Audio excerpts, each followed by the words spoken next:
అందరికి నమస్కారం. ఇప్పటికే లేట్ అయింది, 4 ముక్కలతో ముగిద్దాం.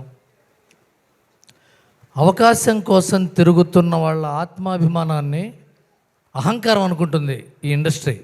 అలాంటి వాళ్ళకి అవకాశం ఇచ్చి ఆత్మగౌరవాన్ని ఇస్తున్న సంస్థ ఈటీవీ విన్.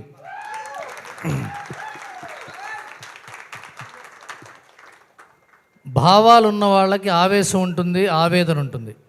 అలాంటి వాళ్ళు సినిమా తీస్తే ఎలా ఉంటుందని నిరూపించిన వ్యక్తి వేణు ఉడుగుల సాయిలు. ఎంతో ఆవేదనతో నింపారు. ఇలాంటి సినిమాలు వస్తే ఏమవుతుందంటే, ముడిచిన గుప్పెట్లో ఉన్న తెలుగు సినిమా అవకాశాలు అరచేతిలోకి వస్తుంది. అందరికీ అవకాశాలు వస్తాయి ఇలాంటి సినిమాలు వస్తే. ఇకపోతే సినిమా గురించి చెప్పాలంటే, నాకు హీరోయిన్ ఫాదర్ని, హీరో ఫాదర్ని ఇద్దరిని చూస్తుంటే ఏమనిపించిందంటే, హీరో ఫాదర్ ఇంకాసేపు బతికుంటే బాగుండు అనిపించింది. హీరోయిన్ ఫాదర్ ఎప్పుడు చస్తాడా అనిపించింది.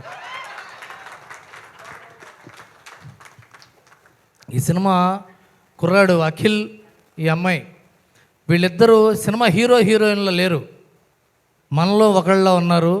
మనలో ఒకళ్ళ కథలాగా అనిపించేటి చేశారు. అది వీళ్ళిద్దరు గొప్పతనం. వీళ్ళు ఇలాంటి యాక్టింగ్ చేసేవాళ్ళు చాలా కాలం తెలుగు ఇండస్ట్రీలో ఉండిపోతారు. All the best.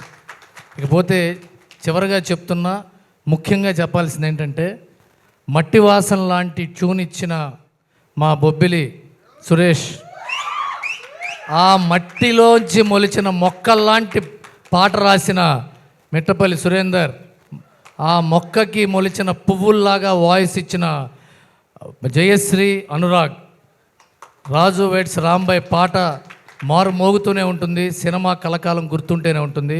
Thank you very much.